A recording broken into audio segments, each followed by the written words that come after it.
My name is Martin Bunton. I teach in the history department. I teach in the fields of Middle Eastern history and world history. I'm also a program chair, or the chair of the CFTS program committee.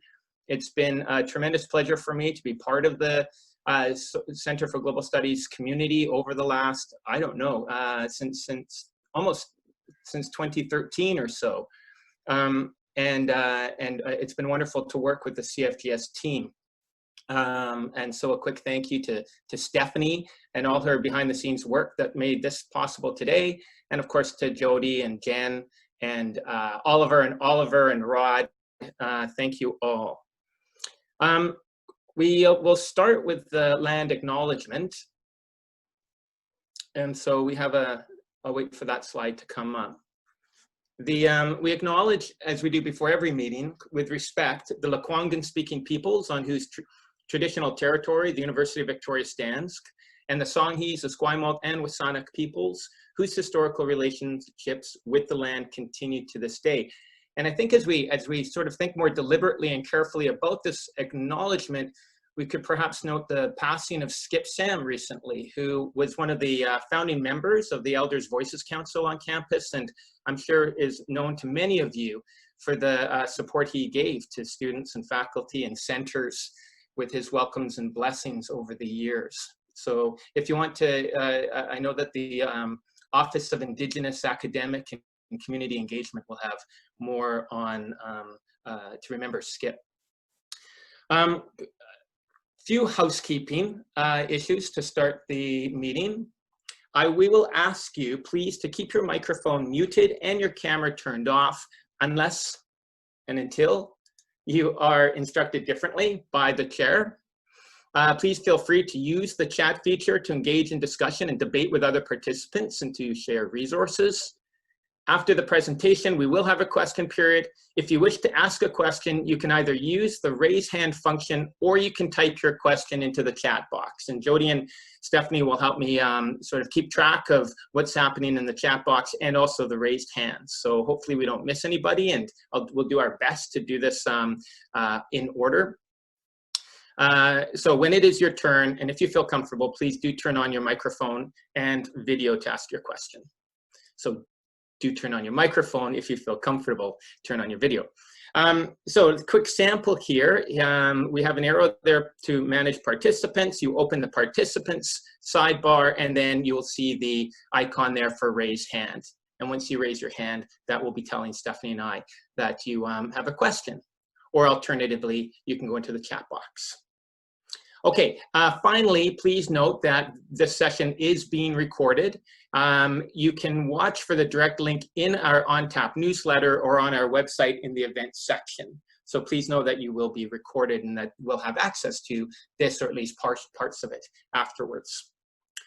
Okay, my real pleasure to be able to introduce today's presenter. You know, you often go to panels of workshops and the chair will say that this next presenter needs no introduction. Well, I'm not sure, you know, if there a better case could be made for not needing an introduction. Oliver, of course, is well known to all of us for all of the work, wonderful work he's done at the center since 2013 when he was first appointed as the director of the center. But nonetheless, what a pleasure it is to underline other aspects of Oliver's incredible achievements. He's a professor in both political science and history. He holds a Jean Monnet Chair in European History and Politics, and has been incredibly successful in receiving grants and various recognitions and raising funds to support the building of European Studies program here at UVic. In terms of other administrative work as well, he filled in for a year as the interim associate vice president of research for a year. So he has tremendous administrative experience. He has a tremendous research program, such that a few years ago in 2016, he received the Faculty of Social Sciences Research Excellence Award. And, you know, if that's not enough, he has a tremendous record in terms of community engagement and media and his involvement with media engagement as well. So Oliver, what a treat it is for me to be able to chair this discussion on populism, an extremely topical subject as well. So I will turn it over to you and your slides. Thank you, Oliver. Thank you, Martin, and thank you for taking on this role today. And welcome to all of you again. Most of you will have attended our session last week. Again, a very warm welcome to this new term, which still doesn't quite feel real. You know, I was on campus yesterday and it was a kind of an eerie quietness about the campus and, you know, the lack of energy, you know, that normally comes from the students, you know, the excitement and all that. So as a research center, and let me start by, you know, inviting you to think creatively about this. As a research center, we need to try to give meaning to what we really try to achieve, to build a kind of scientific, scholarly community on campus. And I know it's not being able to meet in person all the time makes it far more difficult, but think about what we can do. If you have any suggestions, you know, Jody and I, you know, in our last session, you know, we already thought about even meeting at the beach, maybe not today with the rain, but at some stage, you know, using the outdoors, you know, some kind of social events that we can still do, probably not being all herded into our small boardrooms, but maybe we could think creatively about what we can still undertake to create also not only the sense of scholarly community, but also kind of a social community. So my backyard barbecue might not, it's not likely to happen this year. I think Bonnie and Henry will be very much against this. Let's see, you know, what we can still do instead. So coming to my talk today, let me underline that, you know, these global talks, you know, they might be polished papers, very focused on what you have achieved or maybe even published already, but global talks are also an open invitation to discuss and more broadly address issues of common intellectual concern and curiosity. And in light of this, I really would like to underline the more workshopy type of presentation that I would like to give today and speak to something that I'm grappling with, right? That I haven't really properly articulated, or, you know, I'm struggling with where to go with these. You know, as you might have seen from the announcement, the link between community and democracy. And, you know, it comes out of my research and it comes out of my ongoing fascination, but also probably concern about the rise of populist forces and what it means for democracy. I've been addressing the issue in two differently funded research projects, the question, what drives this kind of populist challenge to establish democratic rules and establish actors that we see across the Western, but not only the Western world, as a new political and newly empowered political force challenging the status quo. And second, what does it mean for democracy? Is the rise of populism simply an indication of a crisis of democracy? Some people would argue populism is kind of a mirror of democracy. If it doesn't work well, if there are deep concerns, you know, you have a kind of a populist challenge to the status quo, democracy adjusts, and, you know, in a way, it is a way forward to rejuvenate democracy. Or, as some people would argue, we see a genuine threat to the integrity of what we perceive to be cornerstones, institutions of democracy. And, you know, that's where I'm at in trying to assess how do we make sense of what's happening south of us, but across the European continent, India, Brazil, you know, you can go around the world. There seems to be something that speaks not only to individual countries and their national culture, but more broadly to the state of liberal democracy. So let me now start sharing my screen, which, let me see, here we go. Give me 1 second. And, you know, in light also of the commitment to doing this more as a kind of a workshop, I try to not take up too much time. Martin, you can't kick me under the table, but let me know after 30 minutes or so, you know, when I shouldn't go for too long, because I really would like you to get into the discussion. It's a relatively, you know, small and focused group. You know, it is the in-house discussion, so I like to bring you in as early as possible. So what I would like to do, see here, on the screen, the picture, power to the people. If you think about what populism is, it is very much an appeal to the idea, the basic democratic idea, that the ultimate sovereign in a democracy is the people, however defined, that ultimately democracy is to give voice to the people, the vox populi, that populists claim to articulate more directly, more immediate than established party politics.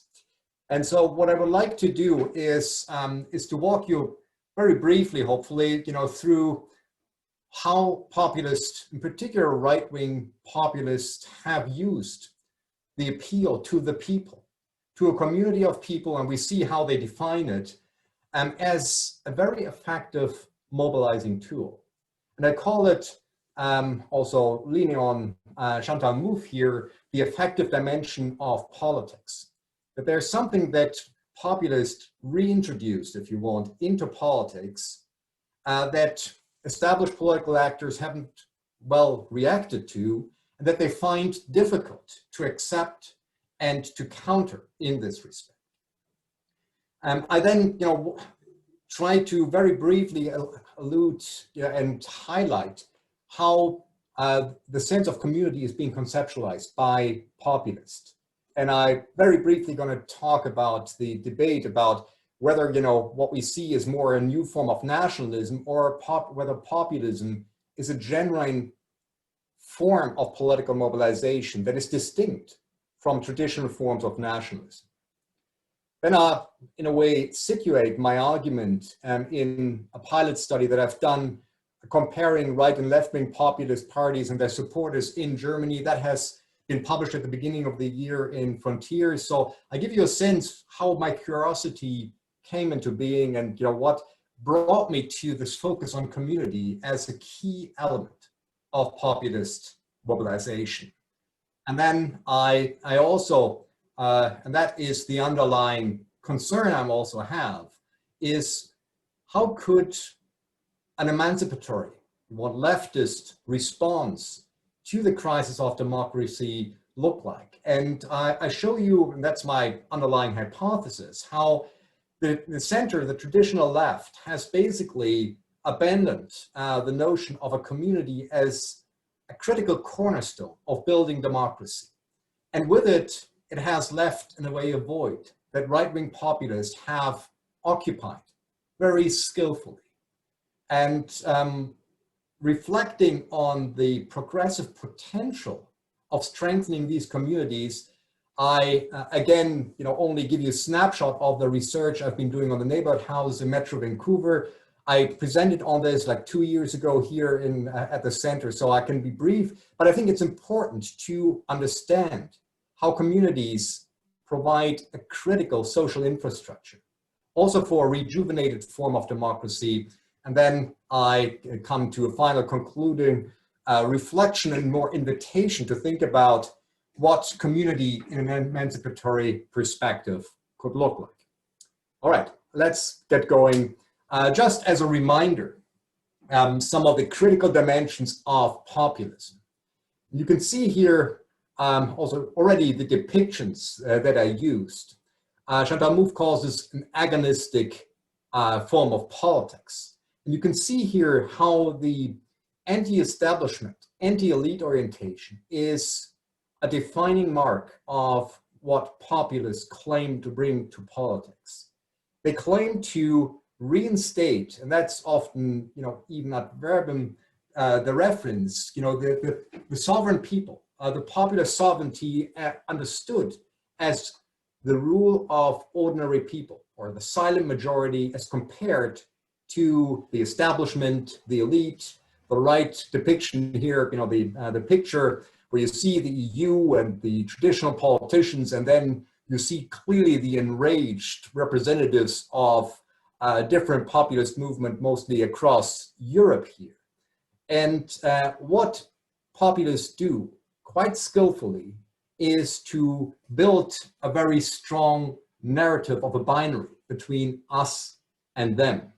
And here it is already, you can see the key elements that I'm going to allude to a bit later conceptually. On the one hand, you see this kind of vertical axis of challenging the elite, traditional politicians, traditional institutions in the name of ordinary people who feel they've been deprived in terms of their interest, their identity, their form of belonging. So a kind of an anti-elitist dimension to the populist mobilization. And at the same time, they allude to the more horizontal form of axis of defining a homogeneous people, defined by shared cultural trait, even ethnic forms of belonging. So that's more the traditional nationalist notion that we all belong as members of a national community, a homogeneous, virtuous people whose borders and interests need to be defended. You know, the Make America Great Again, or here, you know, in a cartoon, the same slogan being used by populists. So you can see already a kind of fusion of the kind of anti-elitist challenge to the establishment and the reference to a kind of idea about a homogeneous people in the tradition of nationalist ideas. And what triggered my my curiosity, you know, watching ongoing political events is how, you know, why is it that these populists in a way use these rallies as a critical trademark of what they're doing? Why is it that someone like Trump is so determined to fill the halls and showcase how he, as a charismatic leader, represents the people? In a way, these rallies, and here you have another one, you know, Matteo Salvini, the leader of the Lega, tortured the Italians, not this summer, but this earlier summer, to showing up at every single beach, it seems, and launch again, and, you know, staging these events. What you see here is how important it is to give the sense of community, who the people are, some kind of fleeting, tangible sense or a manifestation that people can hold on to, that make the claim that the leader speaks on behalf of the people and for the people somewhat credible, at least in the perception of the followers. That, you know, at the core of populist is the claim that the direct representation of the people by the chosen leaders is a superior form of reinstating some form of sovereign articulation of the will of the people. That, you know, what you see here is the immediate manifestation of the will of the people in the street, in the piazzas. Something that we don't see very often in traditional politics. It is about the very distant form of voting, but here you have the power of the street. And, you know, if you know a bit of the theory, you know, the power of masses, of bringing people out into the street, has been mainly used by the left. But here you see right-wing populists using this, this very powerful tool to very much stage the unity of a leader and the people in the street, and attaching to it the notion that this is a genuine anti-elitist, also basic democratic challenge to the establishment that rules in those countries. And once again, what you see here is a fusion of a strong notion of anti-elitist sentiments and a resort to the basic narrative of nationalist, which is a kind of sovereigntist approach. That's why I have the Leviathan up here. The very strong emphasis on needing to protect the integrity, the interest and identities of a particular people. And in the rhetoric of populists, what you often see is a fusion of the other as the elite, as those in power, and the other as the culturally or ethnically other, the immigrant, the refugee that is threatening to undermine the integrity of the people. This sense of existential politics, that it is up to the populist leader to protect the people from what is widely depicted as a loss of control, a loss of security, and so forth. And just as a side note, populists are quite skillful in fusing this kind of vertical sense of we challenge power structures, we challenge the political elite on the one hand, and we protect the people defined as a homogeneous people along nationalist tropes. And ideally, you have, think about Hungary, right? When it comes to the outsider, both internally of having the power and outside, that they use someone like Soros as the ultimate manifestation of the outsider, right? A Jewish businessman who, in a way, it becomes the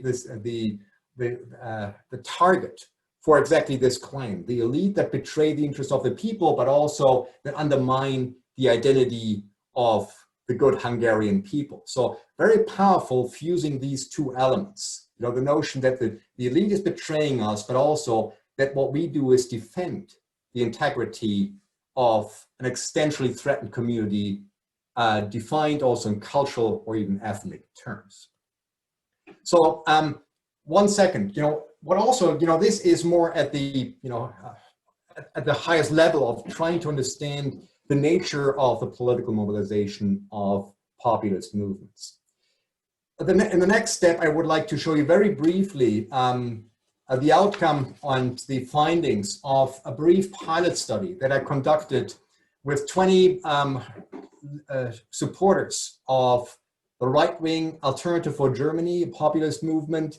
And then I used a leftist, it's called Stand Up in Germany, deliberately, in a way, framed also as a leftist populist response to the rise of the extreme right in Germany. Wasn't very successful. It hasn't gone anywhere. They wanted to create a broad leftist response that is somewhat outside of traditional party politics, but it was still useful to interview these supporters of these two diametrically situated populist movements in Germany to just understand more fully what is driving people, what is exciting them, and what, in a way, creates a strong attachment to populist parties that often are pretty void in terms of their policy agenda, concrete objectives, and so forth. So before I interviewed them, or was done mostly by a graduate student, we asked them about mistrust in major institutions. So that's a box to tick. And already it gives you a sense. AfD stands for the Alternative for Germany, the right-wing populist, and Stand Up for the left wing. You can see that populists from the left and the right share a huge degree of mistrust in established institutions of democracy. Party politics, even parliament, government, often portrayed as wielding power without proper oversight or listening to the ordinary people. But also you can tell media is very high on the agenda, in particular of the right-wing populists, that in the German context, they even use a kind of a phrase by the Nazis, lying press, right? So we see this across the Western world, the delegitimization of mainstream media. You can see how the right wing, opposes the European Union as undermining the sovereignty of individual nations. What they share, left-wing and right-wing populists, is their great degree of critique and mistrust in big business, in banks, big companies. And that's, maybe in itself an interesting and not too surprising a finding, that right-wing populists tap into the same sense of being betrayed by the political but also economic elite of a country.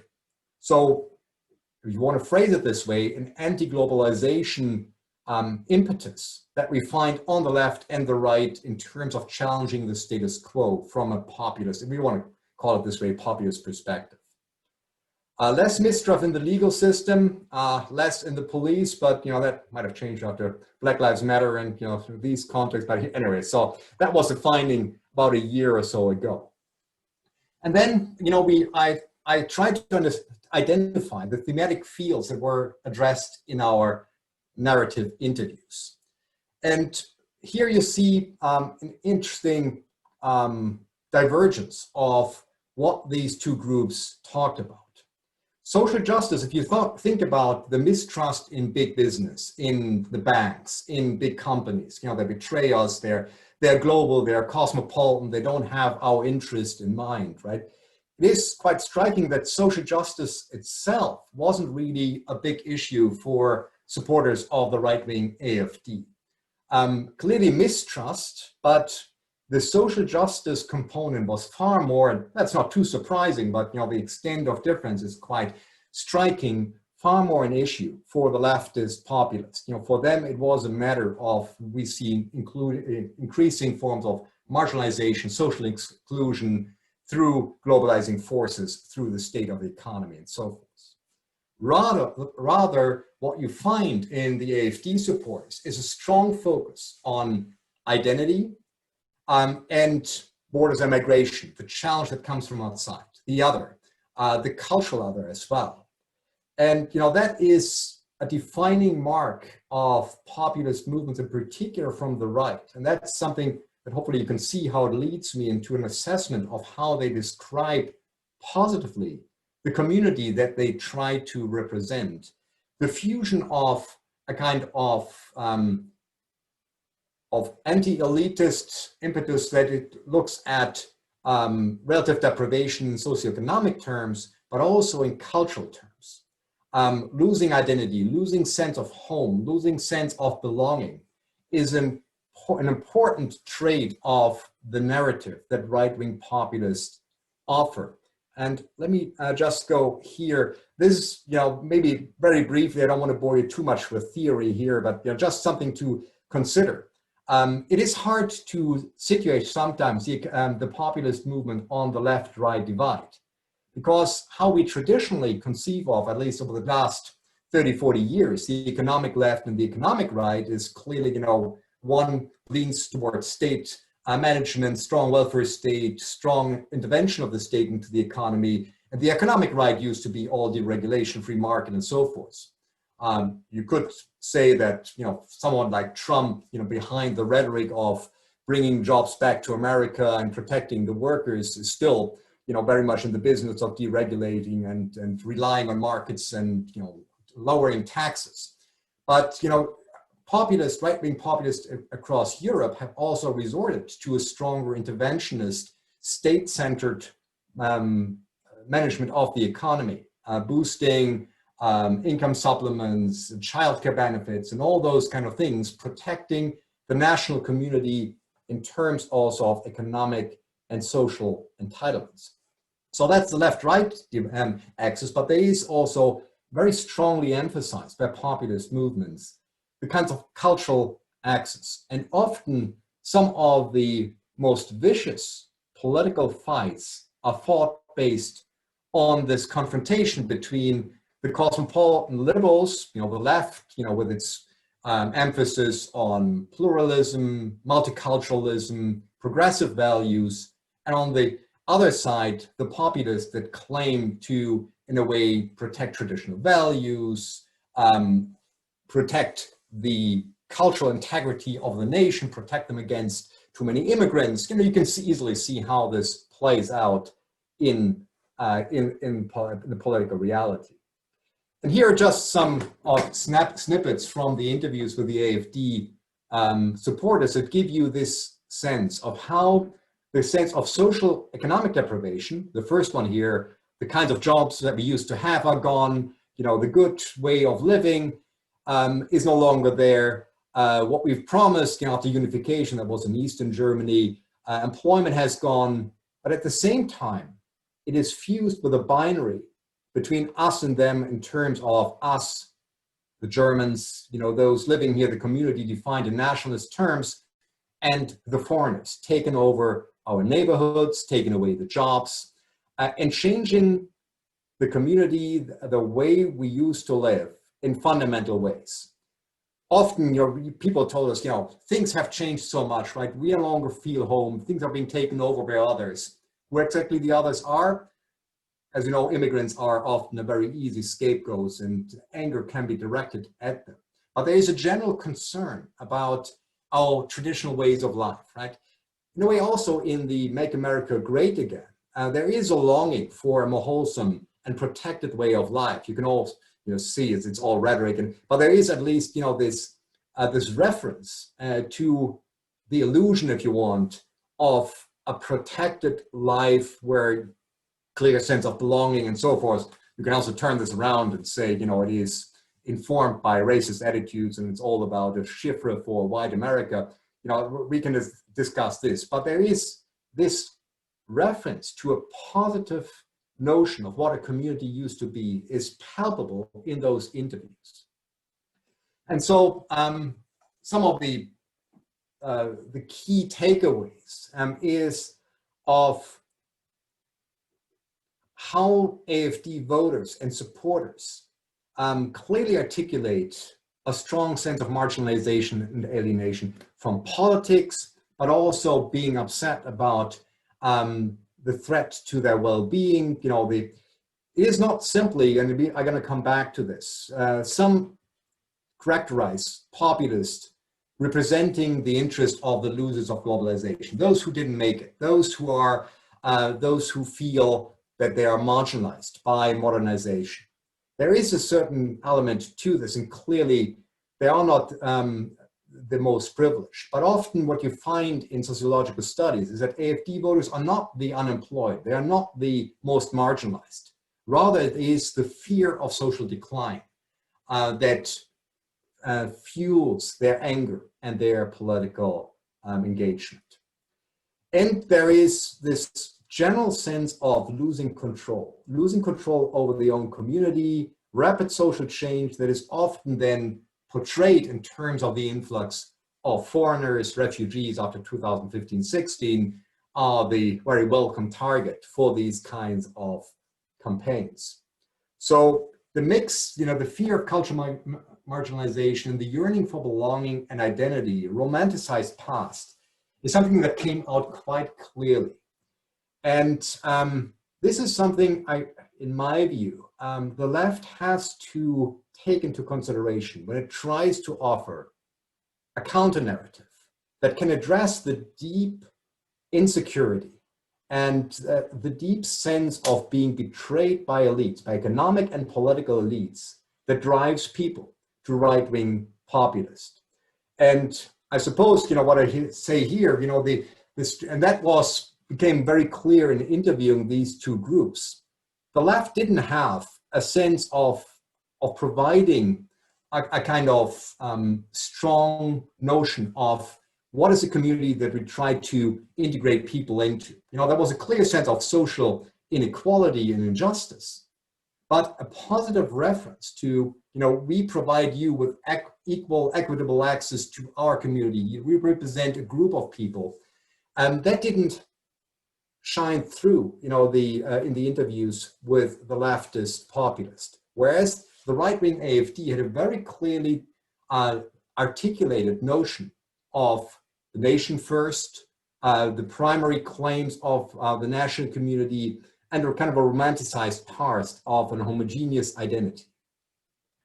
And maybe just very briefly, you can see how the left, in particular over the last 20, 30 years, has moved away for very good reasons from strong notions of community. Because, and that's what we see playing out at the moment, they are so closely tied to the regressive and authoritarian tendencies that nationalism has posed. There is a kind of gut feel aversion of the left against strong forms of identity, and in a way the progressive project is built on what you can see here: rights, freedom, participation, citizens.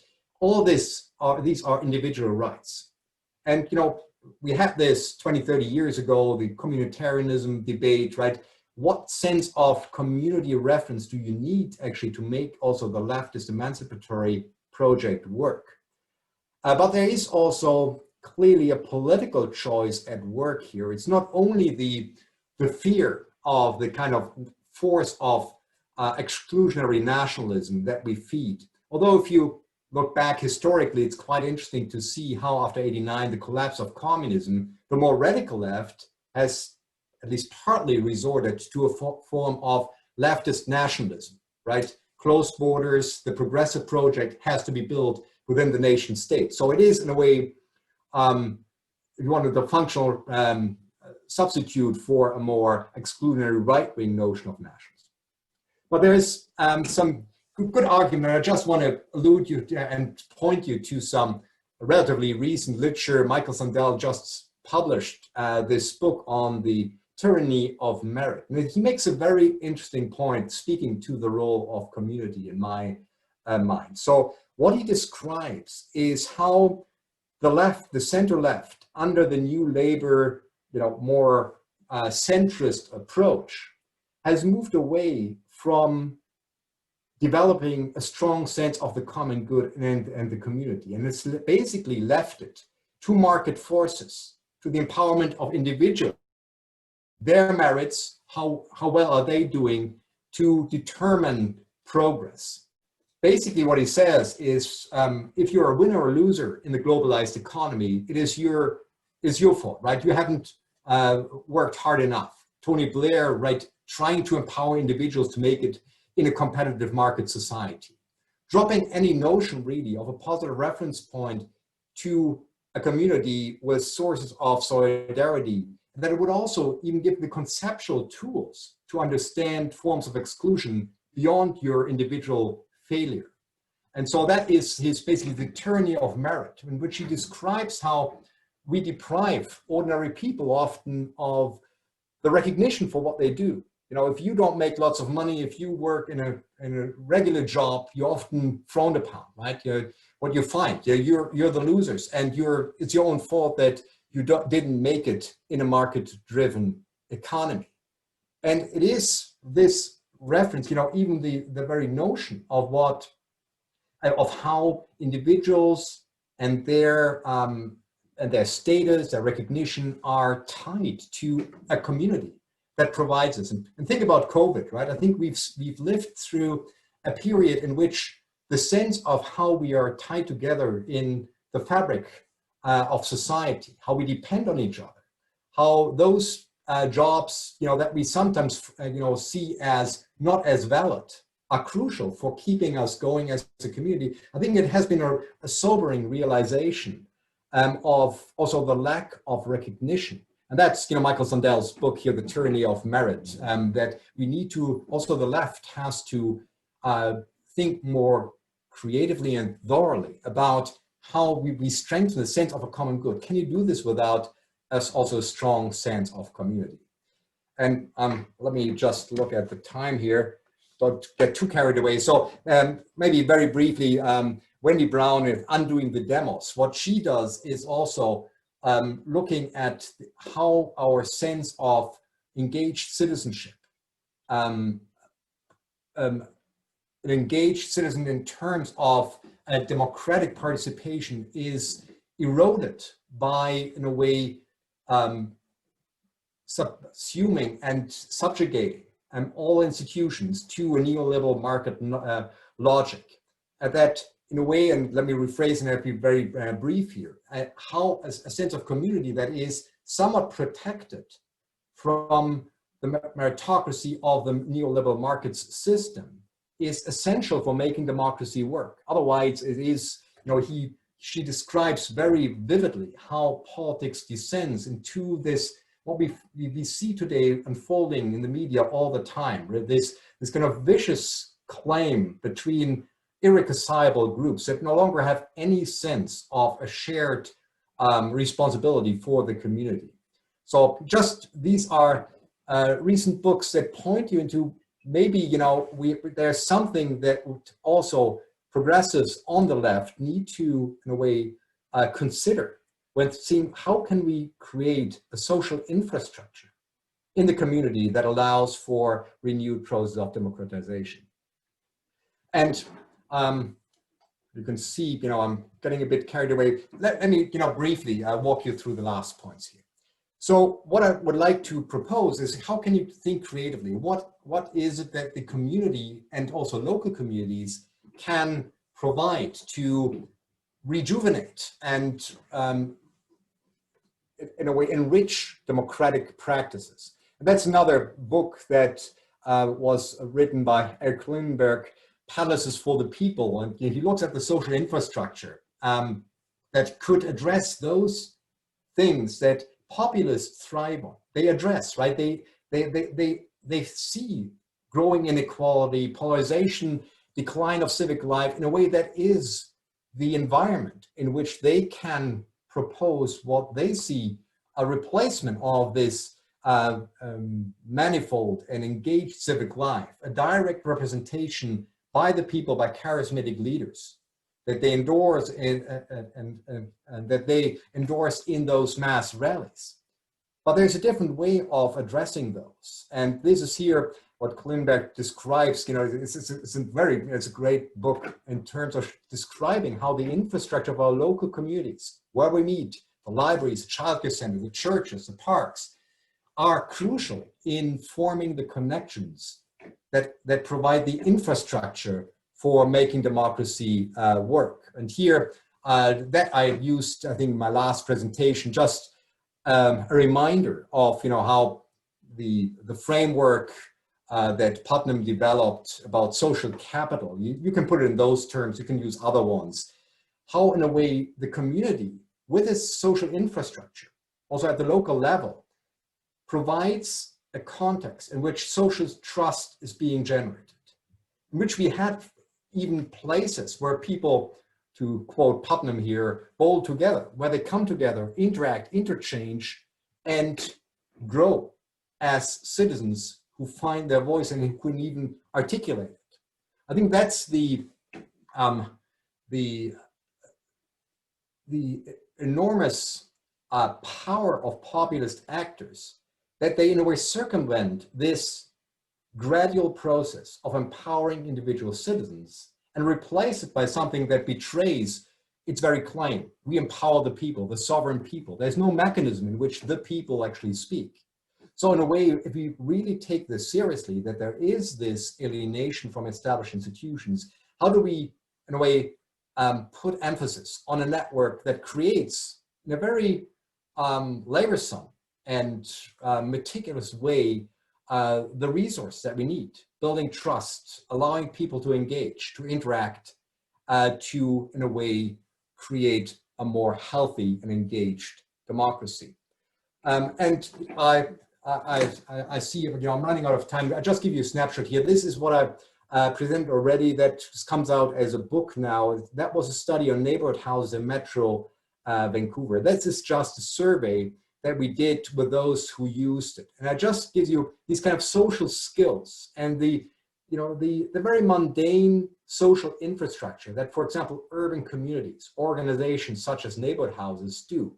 You can see here how the huge majority say, that their social skills have developed, they're able to connect with other people, they're able to engage politically, decision-making abilities, take an interest in political, even local issues, and also their skills in organizing events, programs, drawing them in through something that is pretty, pretty much rooted in daily services, childcare, cooking together, and so forth. The ability to speak in front of other people, these things in particular, those who come from outside of the country, have greatly gained in their capacity to act as engaged citizens. So here, this is, key findings, more than 80% of those participants saw an increase in their knowledge about issues, right? To think about being informed, being engaged, increasing their ability to work with others from different backgrounds, volunteering. It is quite amazing to see what an institution that you might not even heard about, the neighborhood houses, are able to generate in terms of the social capital held by citizens, in particular those that come from outside of the country or that are marginalized in terms of their socioeconomic status. All this, what I try to point to is how local communities and community life is essentially in terms of building this capacity here at the individual level, encouraging engagement, social skills, but also the collective level, that out of these forms of local communities, we see initiatives that politicize things, that bring people together to act together. And that is something, if you consider what right-wing populists represent, it is in a way taken away from this kind of grassroots engagement, rather as a form of handing over power of those who speak on behalf of the people. And so if you think about how this could be countered and how this could be addressed, I think these urban communities provide a huge degree of capacity and also a form of reinvigorating democratic practices. Okay, let me not go here, come to a last point here, because it is, you could say it is easy, and that's where I would love to hear a bit about how this could be conceptualized and politically evaluated. If you think about community, if the left indeed ought to take the issue of community more seriously. The first one I told you about is how community gives you even a kind of vocabulary to address forms of injustices, to define the common good. Without it, it becomes very difficult. If you become a kind of you can see how the idea of Habermas, of a cosmopolitan elite, might resonate for intellectuals more broadly politically. It has often failed to provide the kind of support and also enthusiasm of people to buy into this idea. So in a way, communities, root those practices in a particular context and attaches with values. Remember the common good, the ability for civic engagement described by Sandel and Brown. All this, I think, is critical without falling into a trap of an exclusionary, regressive form of nationalism. But also, what I just talked about, the kind of local examples. So do we need to go back to local communities to rethink democracy, to rebuild it from the ground up? That could be one argument, but I think we've heard this over the past 40, 50 years, right? Democracy, small is beautiful, that is where democracy rests. And clearly this is an important context. And I hope, I've pointed to the immense resources, the ability to work together in concrete settings that in a way form the very stuff of what democracy is all about. However, I think, that the cynic could say, you might re-empower local communities, but really the power is somewhere else. And, to address power structures, those decision-making processes that shape our daily lives, we need to, in a way, think about a scalar approach, right? How do the citoyen, the engaged citizen, the citizenship practices that are at the core of democracy, how could they be responsive to and adequate to address where sites of power are in our internationalizing world? And so what I would like to put forward as one way of looking at this community from an emancipatory perspective is to suggest that we need to think creatively about different territorial levels of political mobilization and contestation. Here in the nice phrase of local contention, global framing. And I think we see some of this already happening in transnational social movements that have been quite good at relating the fundamental challenges of our times, the socio-environmental fundamental crisis, global warming, Black Lives Matter. How do you relate these huge issues into context in your community that in a way emboldens you and invites you to act? And I think making this gap between the enormity of the challenge often that are of global scale, global economy, environmental challenges, and translate this into forms of civic engagement, I think is one of the fundamental challenges if you think about how to mobilize community resources for rejuvenating democratic practices. And one last slide here that, Donatella de la Porta has done some amazing work on thinking about global civil society, global democracy in terms of social movements crossing national borders and still rooting these practices in local communities. And here's another one, Cosmopolitan Global Politics by Patrick Hayden. These are just examples. And I think we see some of this playing out in our reality already. But I think these community-based democratic practices need to catch up and be scaled up to a level at which we face some of the political challenges in our times. And so I would like to leave you with this at the moment too. You can see how essentially what I see is right-wing populists have appropriated the sense of community. They give it a tangible sense by fusing anti-immigrant, anti-foreigner sentiments with a nationalism kind of appeal to the people.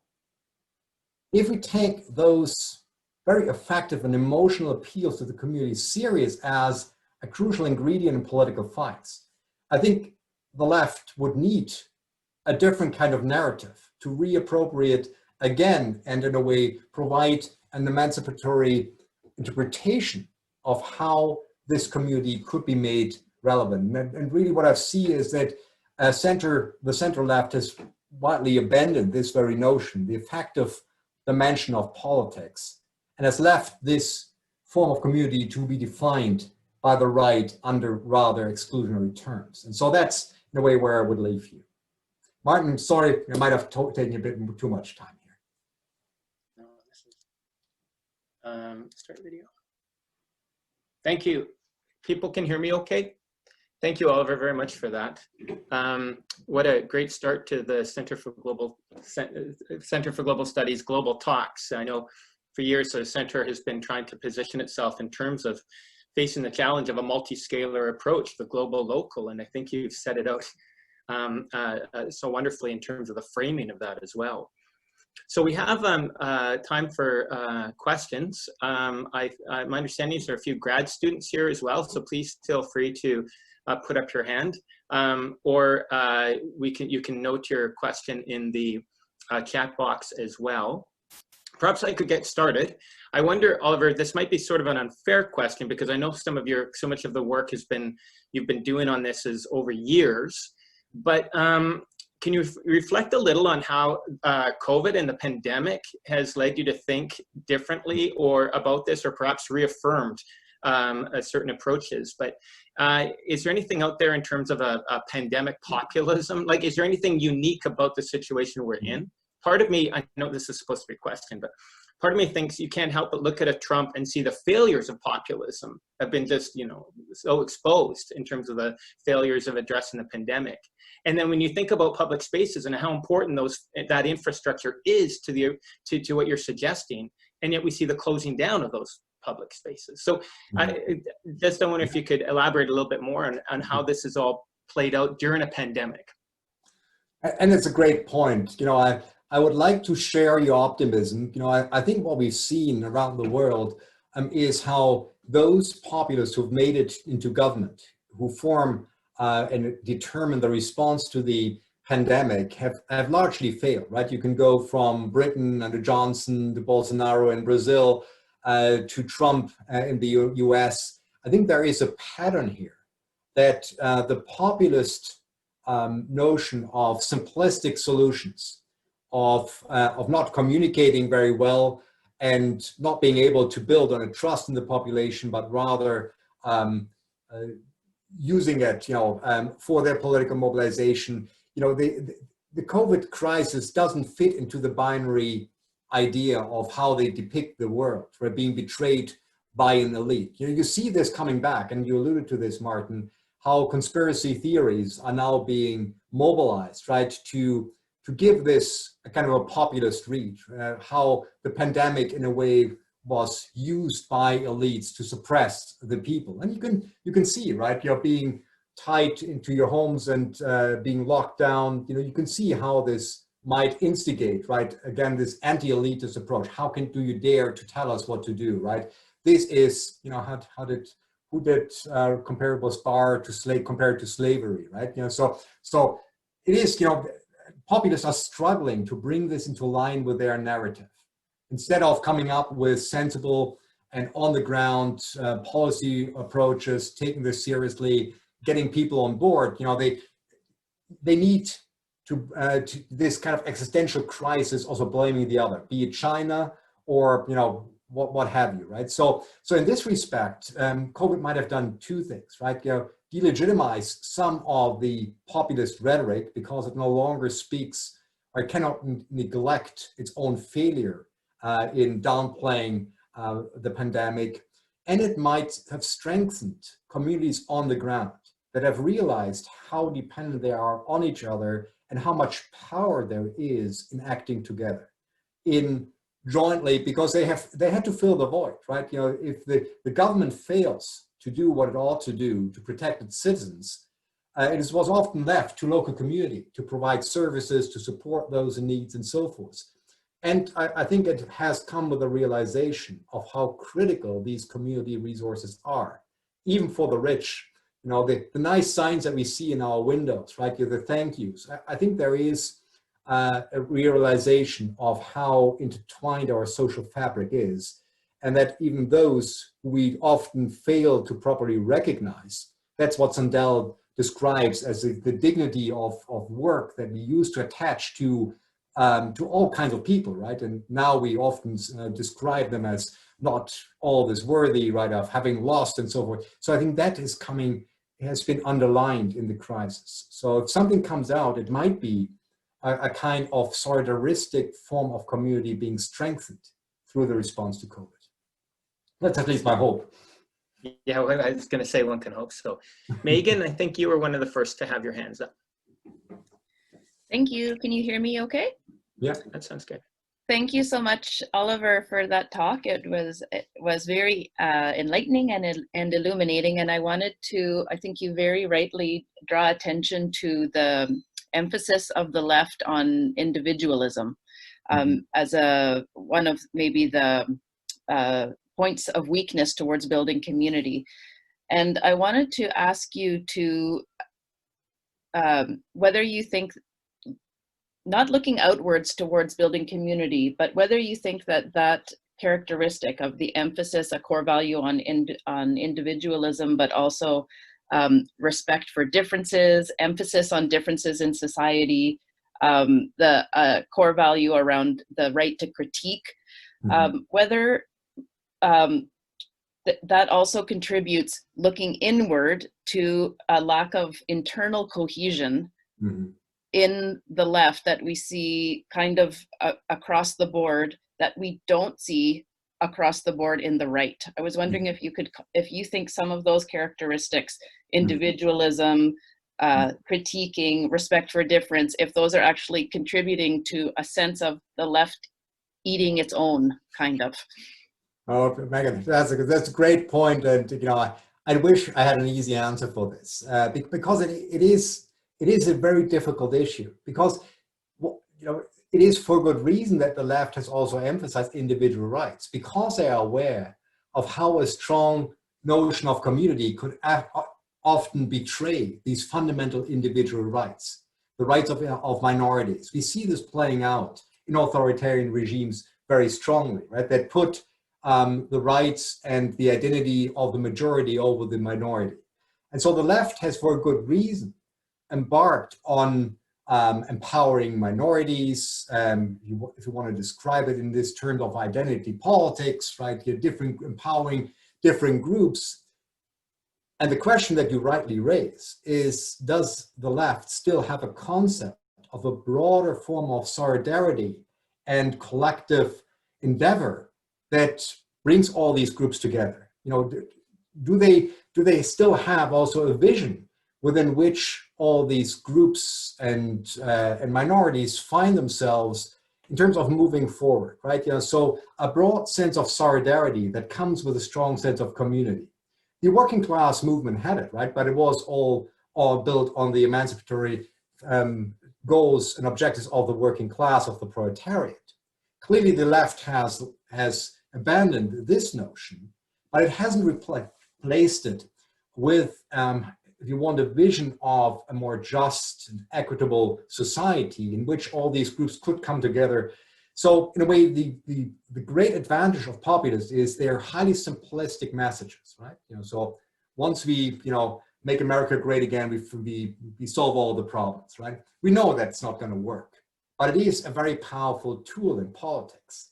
And the left has been very careful for good reasons not to, in a way, play one group against the other, but it hasn't come up with a captivating vision, right, of what the community should look like, right, beyond giving room rights to those individuals. So I think you're definitely right to put your finger onto this and say, this is where the left hasn't been able to provide a captivating counter narrative that could describe an inclusive community that is also appealing to all these different groups. And I think there's a whole discussion about whether identity politics on the left has, in a way, led this political force into somewhat of a trap, right? That it is so diversified and split into different groups, to find a common notion of what a just and equitable society is becomes very difficult to communicate. But that's, in a way, where I try to push a different kind of approach, right? By those who want to strengthen democracy and build a different kind of community.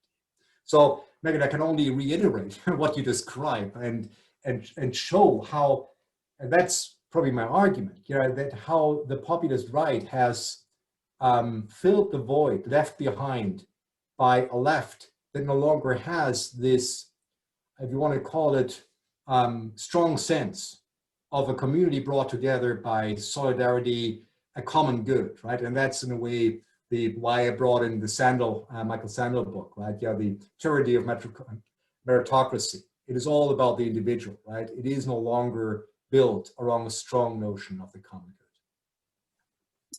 Thank you, Oliver. But it could also be effective narratives, right? To build, is it easier perhaps to build a compelling narrative by playing into binary us versus thems than it is to accept nuance? And I mean, is the right at an advantage there because in terms of the compelling effectiveness?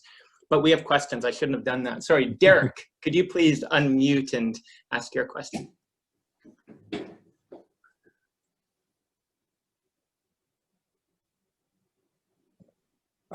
Two observations, Oliver, on a very stimulating presentation. The first is, are we not making a mistake by referring to them as populists?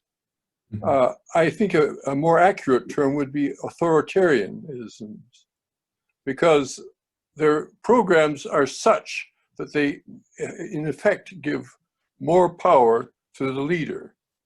I spent several years living in Hungary, and I'm impressed by parallels between Admiral Horthy and the present regime in the interwar regime in Hungary and the present regime in Hungary. And I think one can draw conclusions like that in other states. I think that one of the strong points of fascism was it dealt with people's feeling of loss of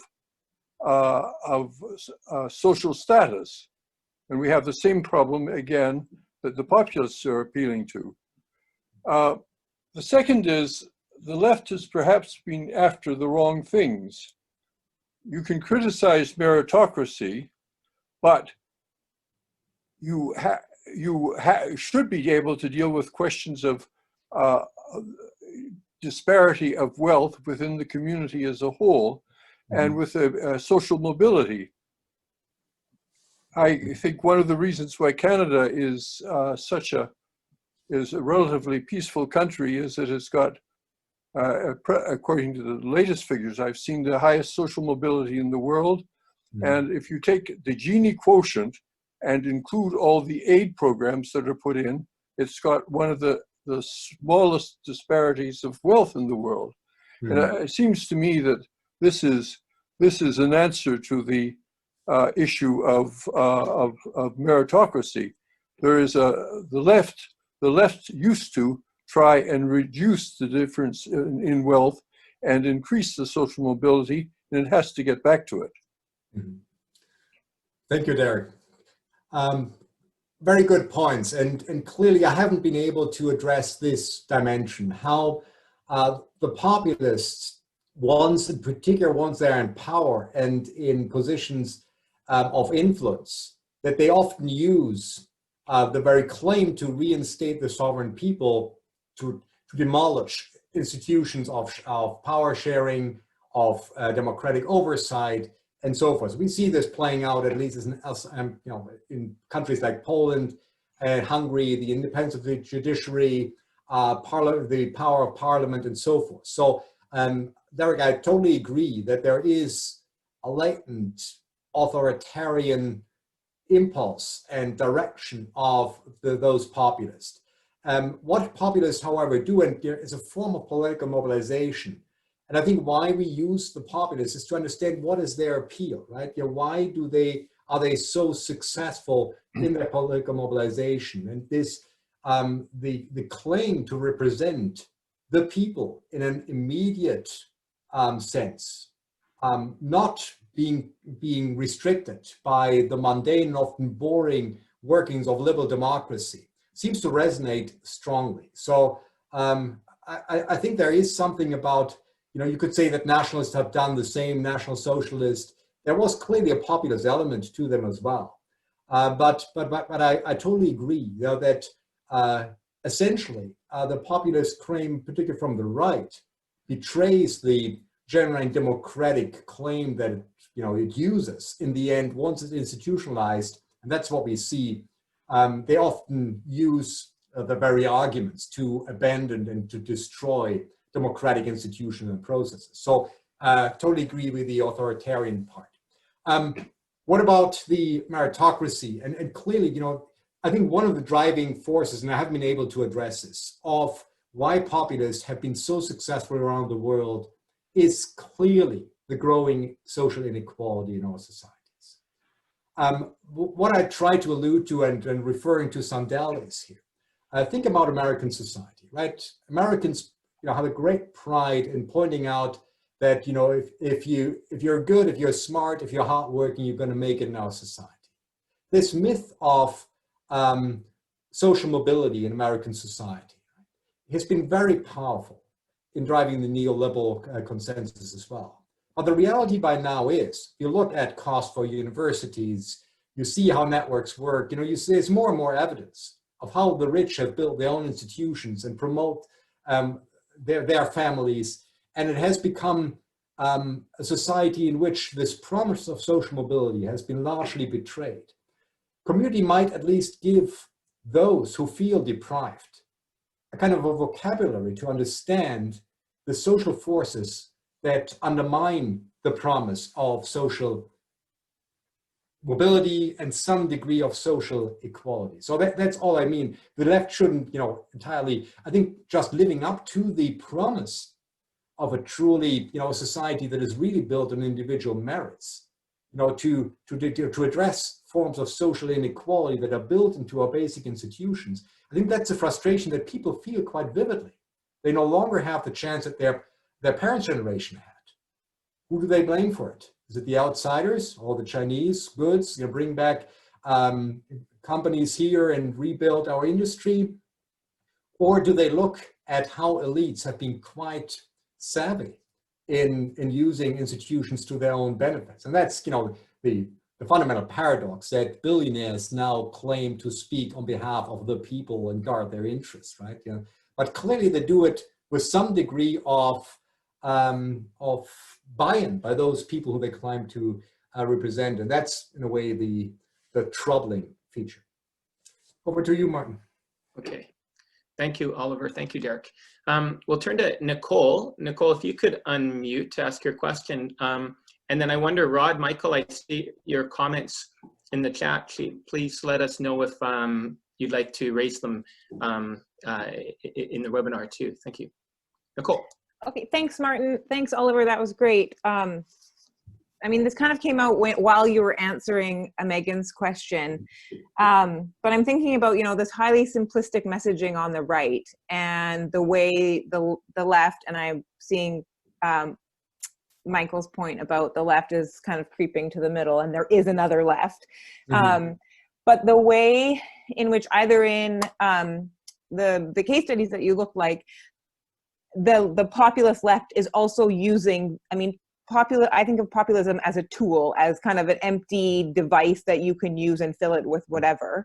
So is the populist left also kind of using these really simplistic messaging to the same effect? Because, and the motivation for that question is, how do you then counter that kind of very simplistic messaging that has seemed to work so well around the world in very different situations? Because I can't remember where I heard it, but I heard something recently about the problem with the left is that things are messy and complicated and not uniform. And so how do you ever counter a really kind of simplistic message if that's what the goal is? Thanks. Yeah. Very good point, Nicole. You know, I thought you were referring to academics, complicated and, you know, so forth, and complex. But yeah, it is, and that is the argument of people like Chantal Mouffe, right, and the leftist populists who say we need a form of a political approach that is agonistic as well. You know, we need to challenge the status quo. The left cannot be part, and that's, you know, I haven't seen Michael's comment, right? The left has moved to the center, at least the established left. And there is no notion that the left is even interested in challenging the status quo. So their argument is we need to use the same tools as a right-wing populist, but give it an emancipatory turn, right? You know, so in a different key, doing the same thing. And there is, you know, if you look into other parts of the world, you know, I'm familiar with Europe, and there it's mostly gone to the right. But if you go to Central Latin America, you know, the populists have also pushed democracies to the left, more inclusive way, a corrective to democracy, not always. And it has been able to avoid some of the authoritarian traps that Derek alluded to as well. So that is in a way what the left needs to do, and that's, you know, what played out in Germany, where some of the leaders, even from the left, from a party, said, we're no longer getting through to the people. Let's build a movement that is also somewhat, you know, more simplistic, but also more aggressive in terms of challenging the status quo.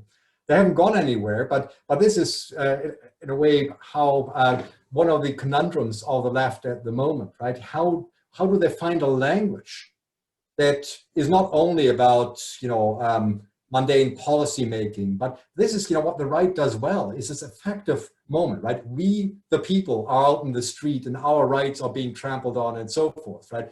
Unless the left finds some form of articulated injustices. And I think the Black Lives Matter movement is a good way of, you know, describing, right? You have this built-in injustice into our institutions and practice, and they've been quite successful in winning over at least the majority of even of Americans to consider these kind of things.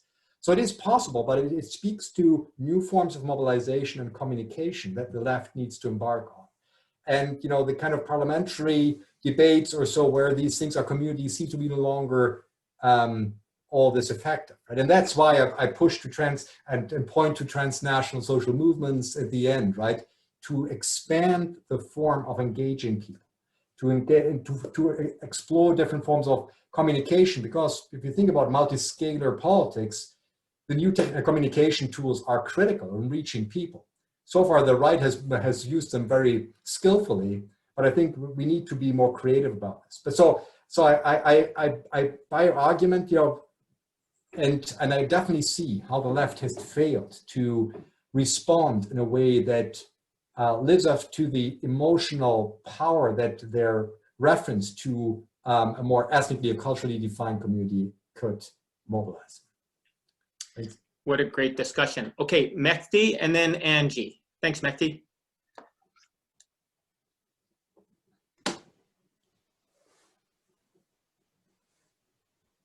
Okay, can you hear me?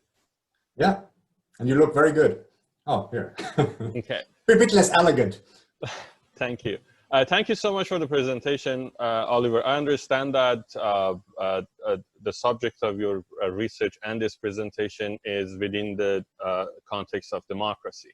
But as a person with interest in the Middle East and specifically Iran, as you're talking, I couldn't help myself but thinking about the case of Iran and how populism was used in that context within an authoritarian regime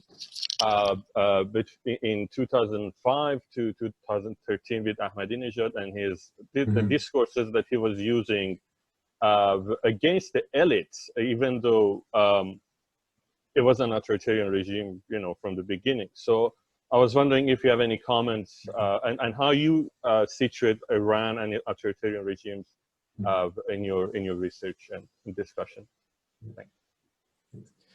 Yeah, if you give me 20 new research assistants, I will expand the scope of my research. But I don't have the expertise, but I can clearly see, and that it would be a fascinating study to look at what happens once those in power employ, in a way, populist rhetoric to strengthen their power base. So I think Turkey would be another example, Iran, where you have those people who claim to stand up for the small people, the ordinary people, against an elite, right? I know Turkey a bit better than Iran, right? Yeah, so it's always the outside forces or the hidden internal elite, right? So it is quite fascinating to see that those who already have been in power for years, if not decades, could still present themselves, right, as those fighting either the external enemy that is often then linked to the internal domestic opposition as well, right? It is one of the rhetorical devices of populist leaders to always, in a way, accuse any internal opposition as acting on behalf of some kind of outside traitor or foreign force or so forth, right?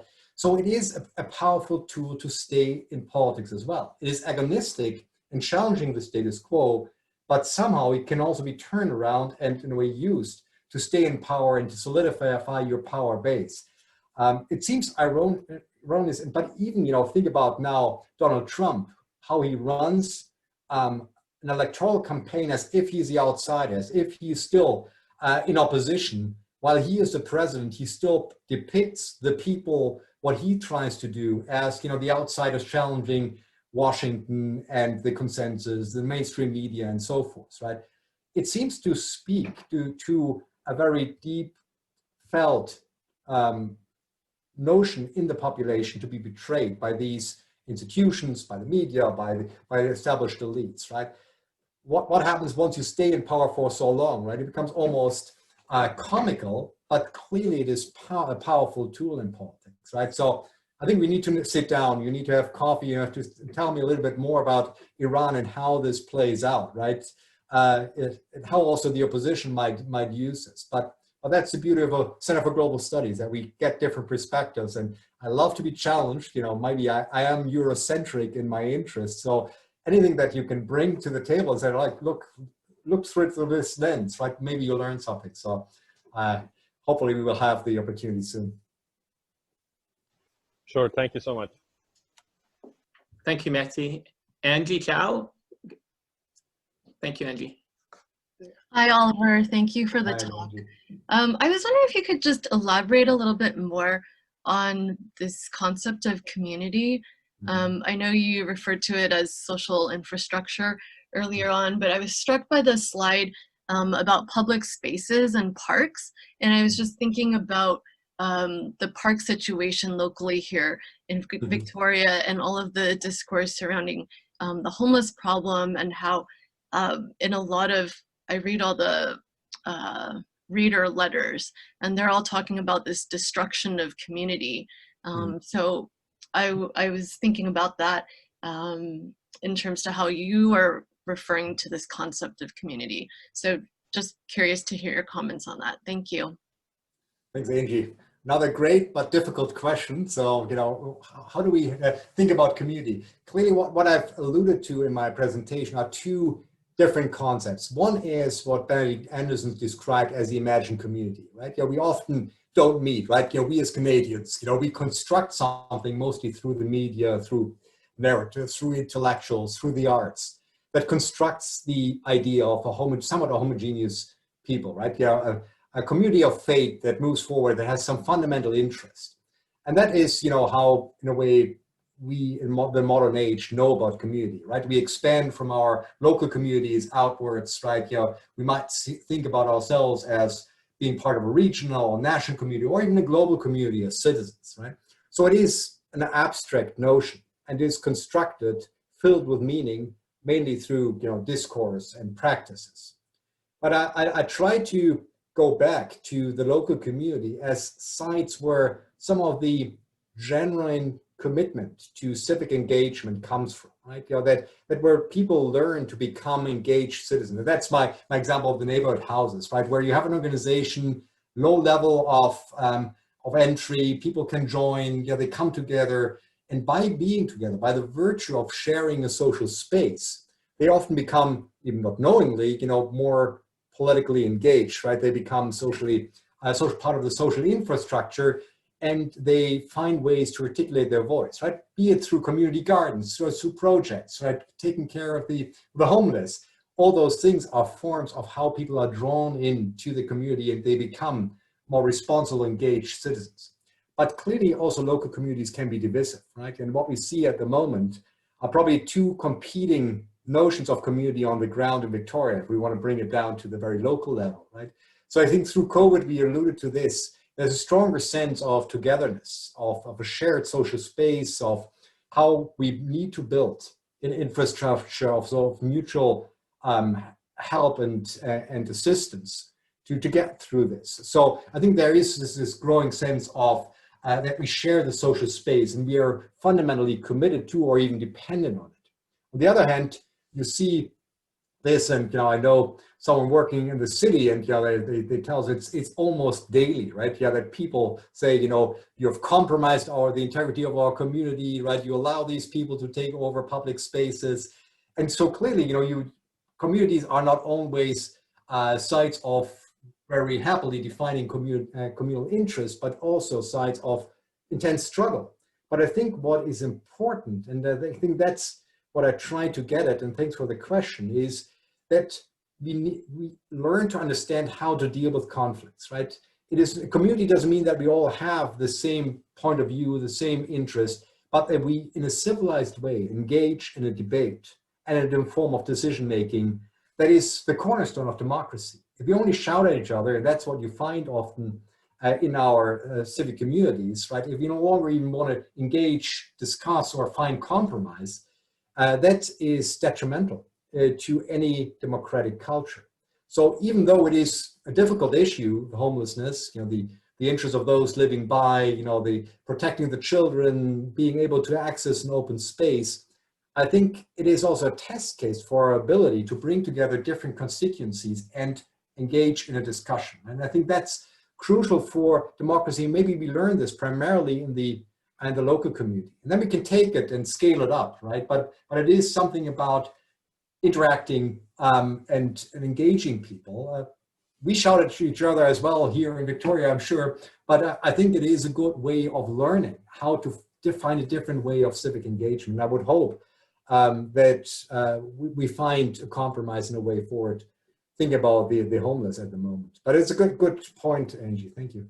Thank you so much. I have to admit also, I didn't know what a neighborhood house was. I had to Google that. Here it goes. Sorry, I should have, I have one slide there.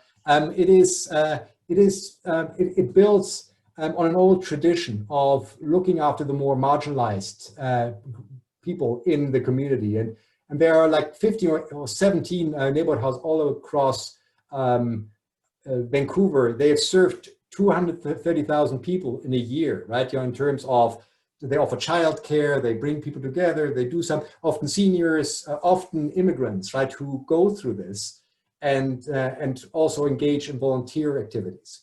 If SHIRK gives me the funding, we're going to look at, I'm not sure how many neighborhood houses we have in Victoria, but we have them here as well. It's interesting that you don't know and that they're not so prominent, but here you go. Okay. I think we have time for one more question. Keith, do you want to see if we can squeeze that in?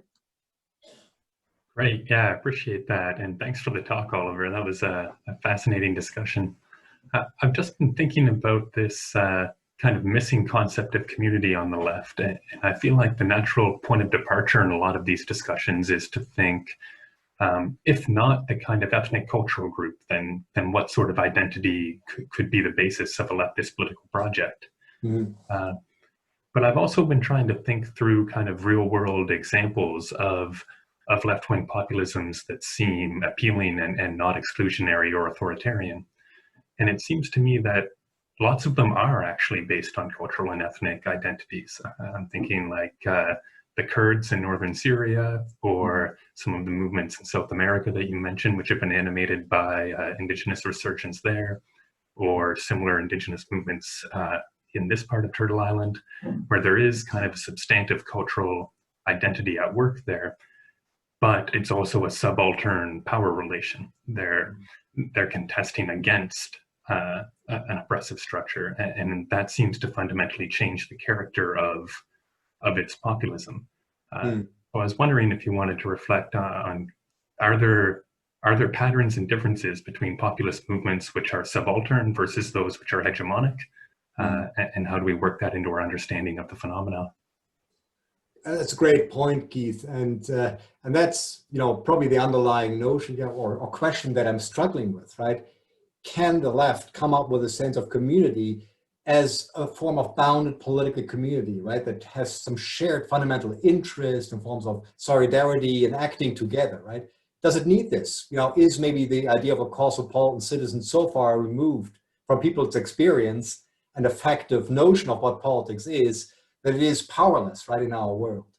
And although Pablo is not here, so I let me talk about more. You could say some emancipatory regionalist movements, right? You could describe what's happening in Scotland or in Catalonia, right, as, at least in nucleus, an attempt to formulate a more inclusive form of community that, however, is still strongly built on a notion of a bounded community, right? We, the Scots, are different from the Brits, right? We let them do their austerity measures over there. We have a more solidaristic approach to building our society, right? So you could say that is a leftist project, still built on a notion of cultural distinctiveness, but open-minded when it comes to immigration, people moving there. And Catalonia has also, built a more inclusive sense of this community, at least some of the leaders. Here, Pablo might disagree with me. So this would be examples of how territorial politics, right? So defining a community also in terms of territorial boundedness, cultural boundedness, doesn't have to go the authoritarian exclusionary route, right? And maybe the left has underestimated the power of those forms of building somewhat cohesive and culturally distinct communities, right? And maybe you could say that for very different reasons, right? The indigenous resurgence is also driven by a strong notion of cultural identity, right? That it needs to defend. And that's why it's so powerful as well, because it has this distinct notion of community and practices and history, right? So maybe it needs this for political mobilization, right? These are sometimes challenging questions because we as academics, we tend to think more in terms of the kind of cosmopolitan global citizens, right? It is somewhat also easier to consider these lines of reasoning, but the reality of politics might be more driven by these very concrete, tangible, effective relationships that you build with your community. Yeah, I appreciate that, Oliver. Thanks. It's ground that can't be ceded to the right, in a sense. Here you go.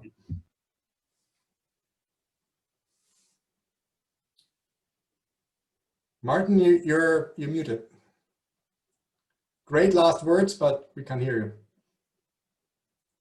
you. Sorry, people can hear me now. Okay, thank you, Keith. I'm not quite sure how we applause on Zoom, but I'm sure everybody will join me. Oliver, thank you all for an excellent discussion. And I do see now how one applauds on Zoom. Thank you. And thank you all for participating, for the excellent discussion, but Oliver especially, thank you for that. That was a great way to kick off these global talks.